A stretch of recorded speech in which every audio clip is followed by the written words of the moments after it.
आदमी कई बार गलती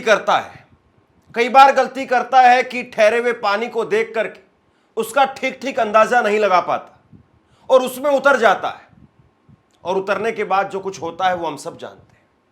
नीतीश कुमार ने शायद गहराई को नापा नहीं। नीतीश कुमार शायद उस पानी में उतर गए हैं जिस पानी से शायद उनका पानी उतर जाएगा और वापसी नहीं लौट पाएंगे।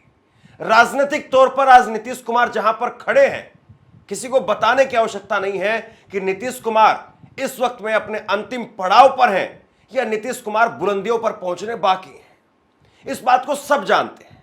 वक्फ संशोधन बिल पर जिस तरीके से नीतीश कुमार ने सब कुछ नजरअंदाज करते हुए बीजेपी के आगे पूरी तरह से सरेंडर कर दिया, उसका खामियाजा क्या होगा, आज इसकी बानगी देखने को मिली। पहला इस्तीफा निकल करके सामने आया है और यह पहला इस्तीफा नहीं होगा, यह बात भी बिल्कुल तय है। यह तो महज एक शुरुआत है उस तूफान की, उस आंधी की, जो न केवल नीतीश कुमार के दल तक सीमित रहेगा बल्कि इसके बाद में चिराग पासवान, जीतन राम मांझी, जयंत चौधरी और चंद्रबाबू नायडू की पार्टी तक यह पहुंचेगा।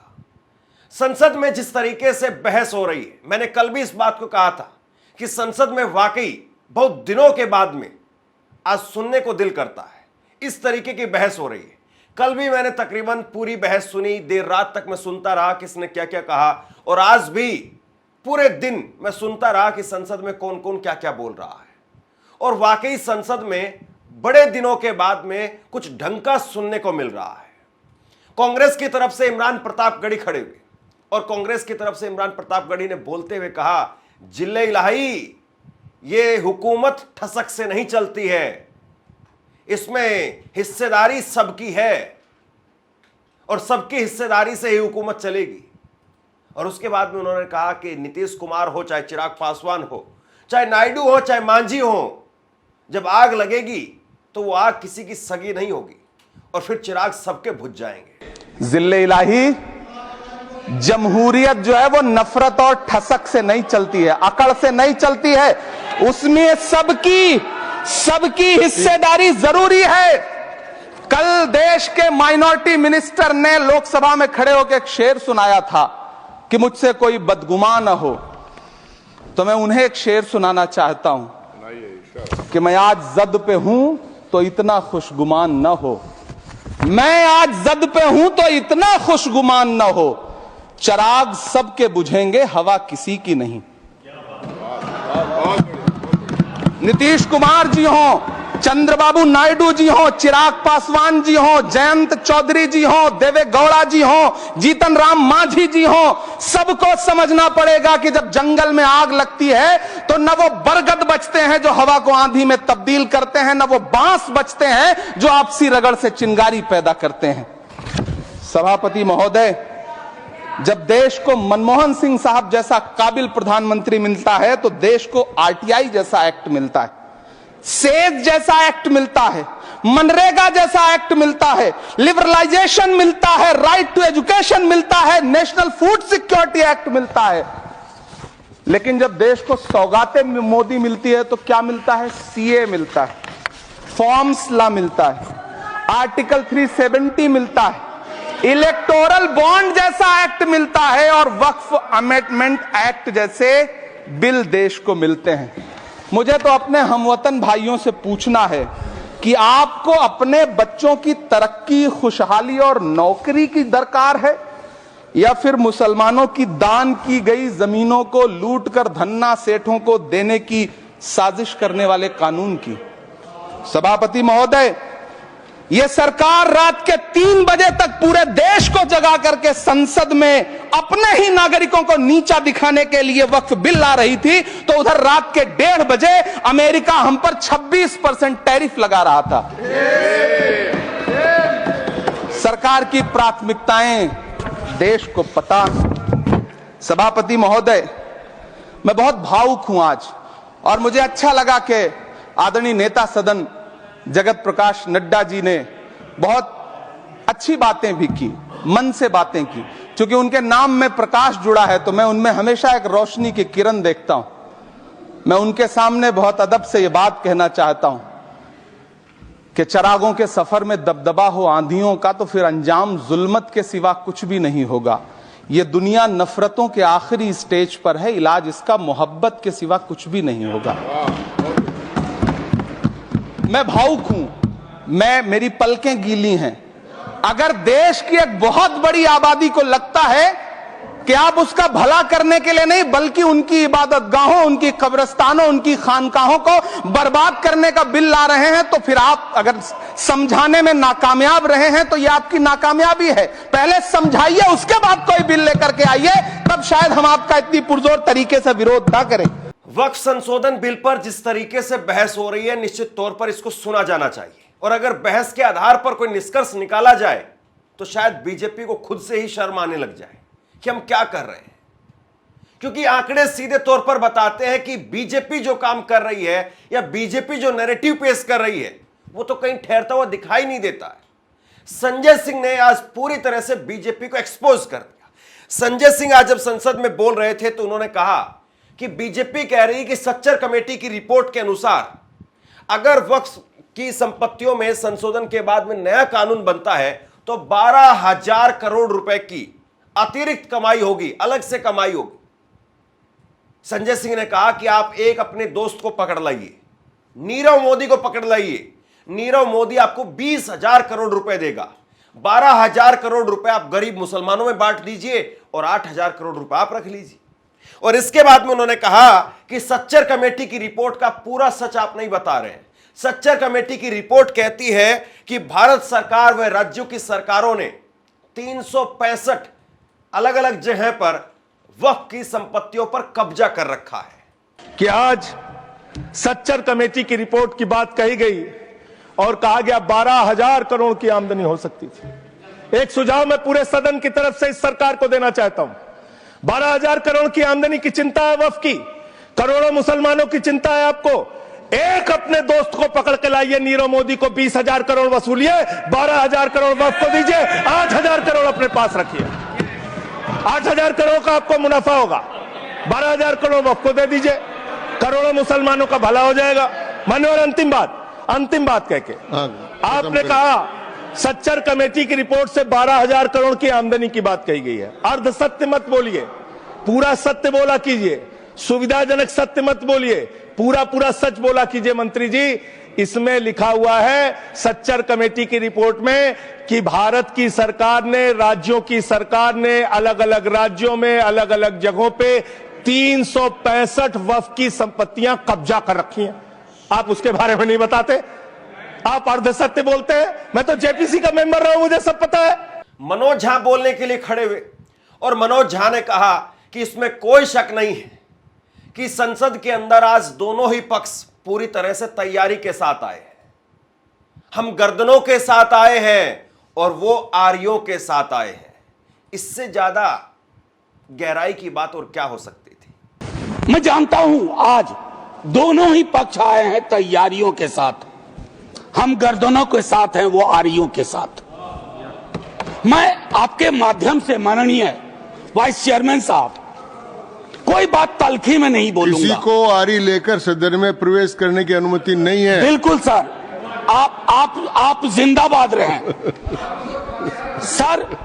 सर एक चीज, देश का माहौल, और ये मैं गंभीरता, गर्दन लेकर आ सकते हैं, आरी लेकर नहीं आ सकते। सर, देश का माहौल कैसा है इस पे एक नजर डाला जाए। गाहे बगाहे इकोनॉमिक बाइकॉट की बात होती है, गाहे बगाहे किसी पुरानी मस्जिद के नीचे कुछ चीजें ढूंढी जाती हैं, गाहे बगाहे प्लेसेस ऑफ वर्शिप एक्ट पे सवाल उठता है। सर, इस तरह के माहौल में आपके बिल का कंटेंट और आपके बिल का इंटेंट दोनों सवालिया निशान खड़े करता है। यह महत्वपूर्ण है। चिंता इस बात की नहीं है, अभी चुन के आए हैं, हम भी चुन के आए हैं, लेकिन चुन के आने के बाद बहुमत विजडम की गारंटी नहीं होता है। आप लोग अक्सर ये सोचते हैं कि बहुत बड़ी बहुमत है तो सारा विजडम आप ही के पास है।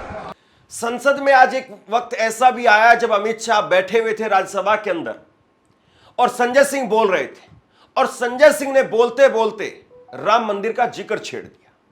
संजय सिंह ने बोलते बोलते कह दिया कि ये वो लोग हैं जो राम मंदिर की जमीन में घोटाला कर गए। ये लोग वक्फ की संपत्तियों के साथ में क्या करेंगे? संजय सिंह बोले कि इन्होंने अपने राम मंदिर के मुद्दे पर घोटाला कर दिया और इसीलिए इस बिल से किसी को खुश नहीं होना चाहिए। ये सबकी जमीनें लेंगे, एक एक करके सारे समुदायों की जमीनें लेंगे और उसके बाद में अपने दोस्तों को दे देंगे। और उसके बाद में आप देखिए किस तरीके से राज्यसभा के अंदर भाजपा के खेमे में एक ऐसी खलबली मच गई कि कोई अपनी सीट पर बैठने के लिए तैयार नहीं है, हर कोई खड़ा हो गया। मान्यवर, धार्मिक संपत्तियों को कब्जा करने की एक कोशिश है, इसलिए इस बिल पर न हिंदू को खुश होना चाहिए, न सिख को खुश होना चाहिए, न ईसाई को खुश होना चाहिए, न जैन को खुश होना चाहिए, न बौद्ध को खुश होना चाहिए, क्योंकि नंबर सबका आएगा।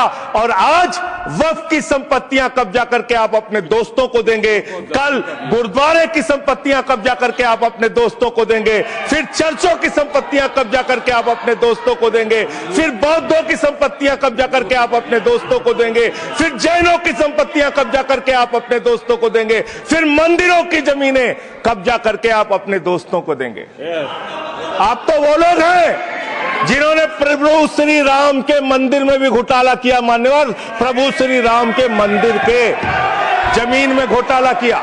मैं कागज दूंगा सर, मैं कागज दूंगा। कर दिया मैंने। ये लोग राम मंदिर में घोटाला करने वाले लोग हैं, राम मंदिर की जमीन का चंदा खाने वाले लोग हैं सर। ये लोग 2 करोड़ की जमीन 5 मिनट में 18 करोड़ में बेची सर इन लोगों ने। 16.5 करोड़ का घोटाला किया, 18.5 करोड़ में जमीन बेची। ये राम मंदिर में घोटाला करने वाले लोग हैं सर। मान्यवर, अरे प्रभु श्री राम के नाम का पैसा खाते हो तुम लोग। अरे बैठ जाओ, राम मंदिर का पैसा खाते हो। अरे राम मंदिर में घोटाला करते हो, बैठो। अरे राम मंदिर का चंदा खाते हो। अरे चंदा चोरो बैठो, चंदा चोरो बैठो, चंदा चोरो बैठो, बैठो चंदा चोरो, चंदा चोरो बैठ जाओ। चंदा चोर हो तुम लोग चंदा चोर हो, चंदा चोर हो तुम लोग, चंदा चोरो, चंदा चोरो, चंदा चोरो बैठो। 1 मिनट को प्लीज। चंदा चोरो बैठो। सभापति महोदय, Shri Gajendra Singh ji. Sir, I am not yielding sir, I am not yielding. सदस्य ने चंदा चोरी किया इन्होंने कि राम का पैसा खाया करने वाले राम का पैसा खाया सर इन्होंने। राम मंदिर का विषय, राम मंदिर में चंदा चोरी किया इन्होंने। बैठ जाए। चंदा चोर है सर ये लोग। इन्होंने प्रभु श्री राम का चंदा खाया, कृपया बैठ जाए। चंदा चोरी किया सर। कृपया बैठ जाए। राम मंदिर के संबंध में सर राम मंदिर के संबंध में कहे गए सभी राम शब्दों मंदिर के को मैं संबंध में कहे गए कार्रवाई बातों से को निकाल रहा हूँ। कार्रवाई से निकाल दिए। 2 करोड़ की जमीन 18.5 करोड़ में खरीदी इन लोगों ने। 2 करोड़ की जमीन अयोध्या में 18.5 करोड़ में खरीदी। बात केवल लफाजियों की नहीं है, बात आंकड़ों की भी है। संजय सिंह ने ही आज बीजेपी का मैनिफेस्टो राज्यसभा के अंदर लहराया और संजय सिंह ने कहा कि यह तो वही भाजपा है जो 2009 के अंदर अपना मैनिफेस्टो वो लोगों के सामने रखती है। और उस मैनिफेस्टो के अंदर भाजपा ने कहा था कि हम वक्फ की जमीनें जहां जहां पर अलग अलग लोगों ने कब्जा की है, सरकारों ने कब्जा की है, उनको छुड़वा करके देंगे। और आज वो कह रहे हैं कि नहीं, वक्फ की जमीनें वो इस तरीके से हो रही है कि कल को ये देश पर कब्जा कर लेंगे। ये वक्फ के अंदर अगर बदलाव नहीं किया गया तो कल को ये संसद के ऊपर भी कब्जा कर लेंगे। कितना बदल गई है बीजेपी। 2009 में कहते थे कुछ और आज 2025 में कह रहे हैं कुछ। खैर, इस दौरान तो बहुत लंबा अरसा बीत गया। बीजेपी बदलने में तो 2 दिन नहीं लगाती है। 2009 में आपने अपना घोषणा पत्र जारी किया था, मैनिफेस्टो। ये मैनिफेस्टो आपका लेके आया हूं, ये तो आपका डॉक्यूमेंट है, मेरे घर नहीं बना। इस मैनिफेस्टो में लिखा है इन्होंने कि 2009 के मैनिफेस्टो में लिखा है कि वक्फ की जमीनों पर जो अवैध कब्जे हुए हैं, KR रहमान की कमेटी की रिपोर्ट के हिसाब से हम मुस्लिम धर्म गुरुओं के साथ बातचीत करके उसको खाली कराने का काम करेंगे। कितना दोहरा चरित्र है आपका। आपने कहा वक्फ की जमीनों को खाली कराने का काम करेंगे जिसपे कोई और कब्जा कर रखा है।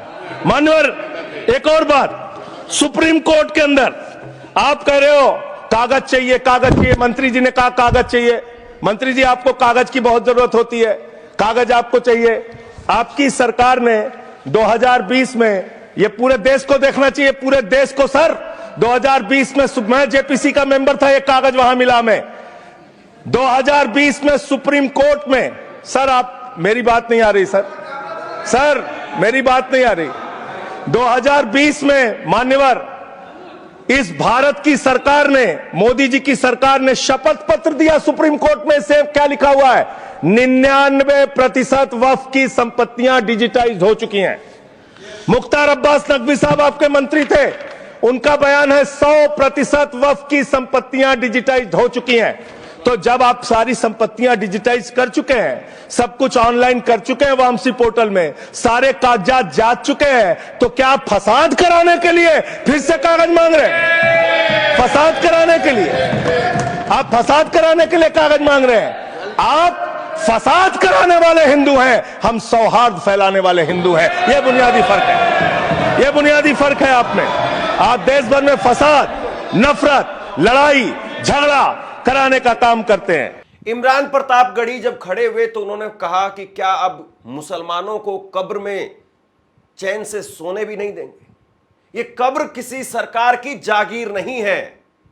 और उन्होंने मौलाना अबुल कलाम आजाद साहब, भारत रत्न, उनका जिक्र करते हुए कहा कि एक वक्त में उन्होंने देश के मुसलमानों से कहा था कि यह मुल्क आपका है, और आज उनकी कब्र पूछेगी। हम ही को कातिल कहेगी दुनिया, हमारा ही कत्लेआम होगा। हम ही कुएं खोदते फिरेंगे, हम ही पे पानी हराम होगा। सभापति महोदय, सन 1947 में दिल्ली की जामा मस्जिद की तारीखी सीढ़ियों पर खड़े होकर के भारत रत्न मौलाना अबुल कलाम आजाद साहब ने कहा था कि मुसलमानों कहां जा रहे हो? यह है तुम्हारा मुल्क, यहां तुम्हारे आबाओ अजदाद की कब्रें हैं। उस वक्त मौलाना आजाद की ये सदाएं सुन करके लोगों ने अपने सरों की गठरियां उतार करके रख दी थी। आज उसी दिल्ली में मौजूद देश की संसद में एक बिल आया है जो हमसे उसी जामा मस्जिद की सीढ़ियों के सबूत मांगेगा, जो उन्हीं सीढ़ियों के पास अपनी कब्र में सोए हुए मौलाना आजाद को फिर से कब्र से सदा देनी पड़ेगी कि ये जो कब्र है वो मेरी कब्र है, ये किसी सरकार की जागीर नहीं है।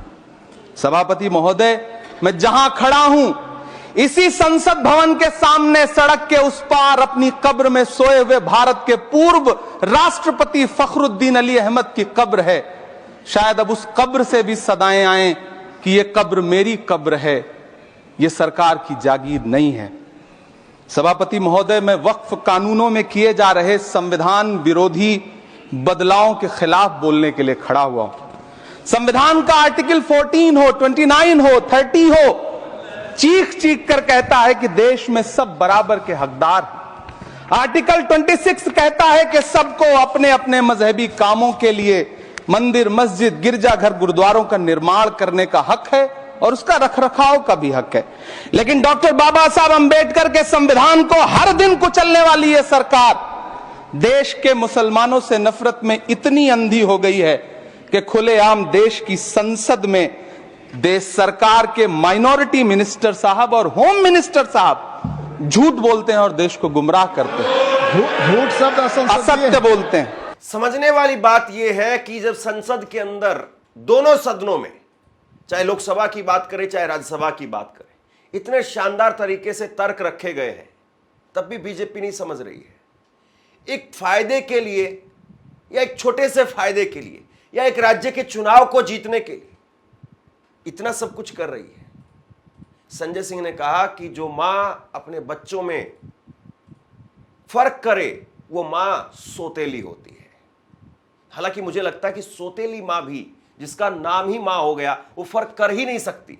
लेकिन उन्होंने कहा कि नहीं समझी गई बात तो नुकसान सबका है, और ये सरकार जिसको माई बाप कहा जाता है वो सरकार ही आज फर्क करने लगी।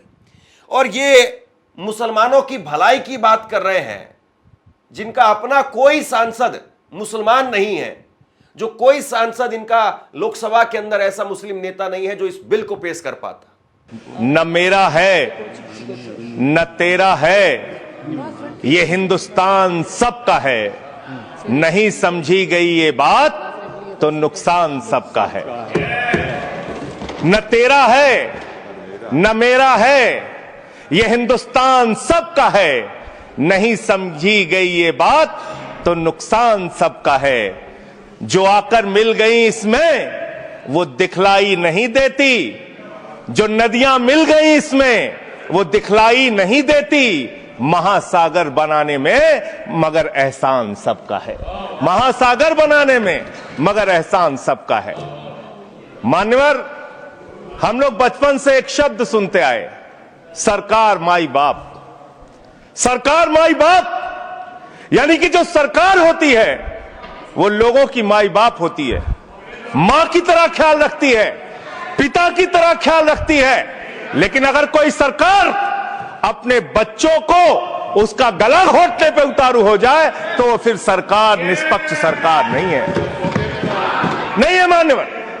वो सौतेली मां है, वो सौतेली मां है, उसका व्यवहार सौतेला है।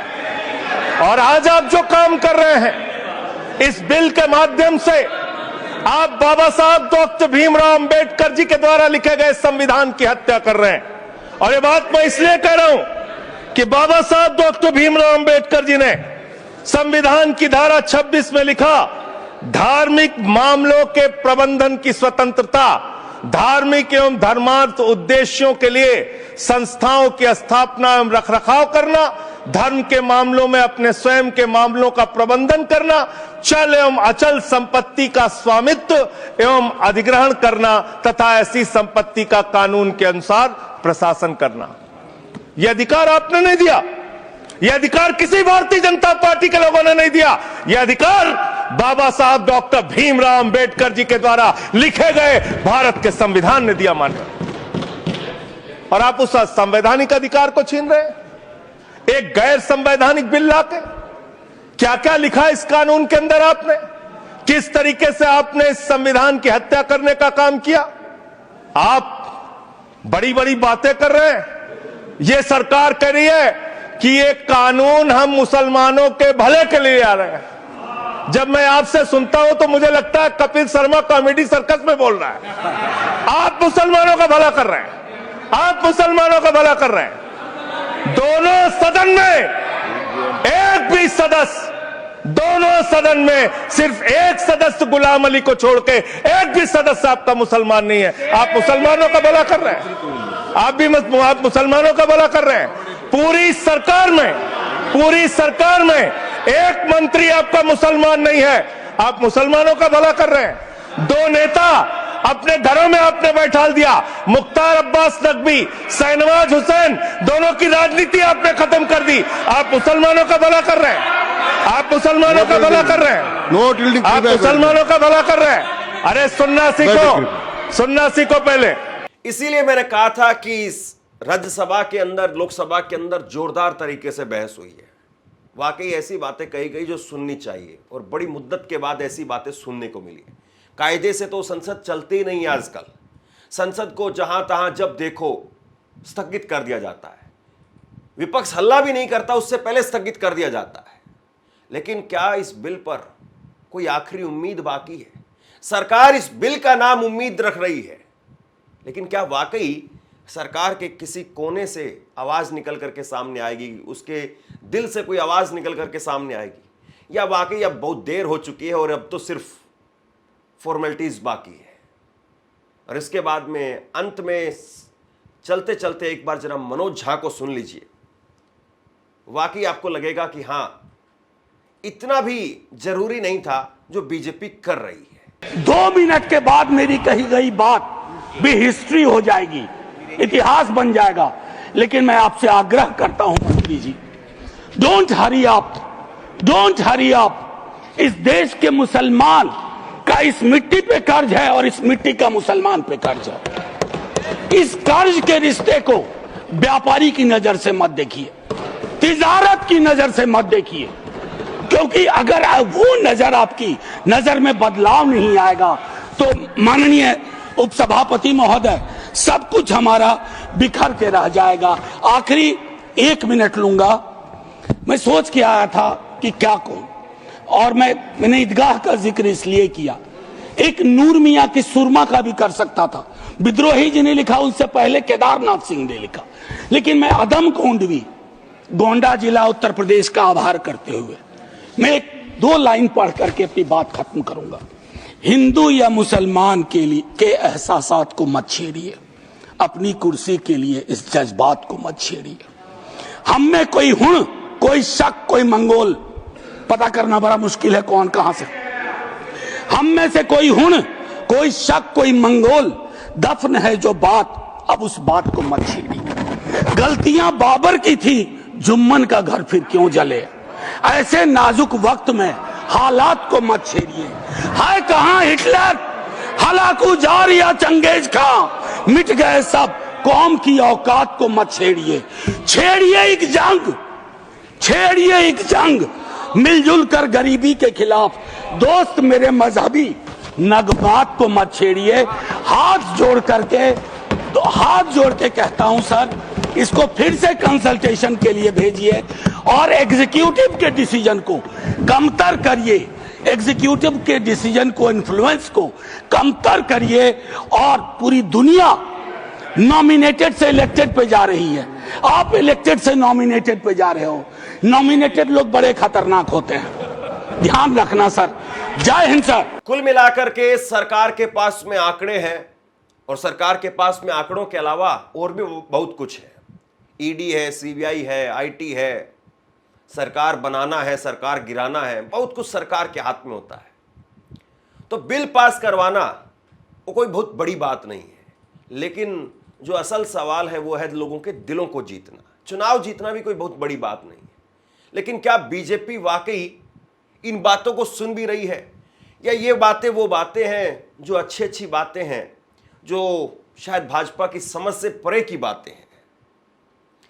राज्यसभा के अंदर आज जो कुछ हुआ है उसको लेकर के आप क्या सोचते हैं, जो बहस हुई है उसको लेकर के आप क्या सोचते हैं, और इस बिल को लेकर के जो अंतिम नतीजा होगा वो अपडेट भी आपके सामने रखूंगा। नीचे कमेंट बॉक्स में अपनी राय लिख करके जरूर बताइए, इस वीडियो को शेयर कीजिए और इसी तरह की तमाम खबरों के लिए ऑनलाइन न्यूज़ इंडिया को सब्सक्राइब कीजिए। बहुत बहुत धन्यवाद।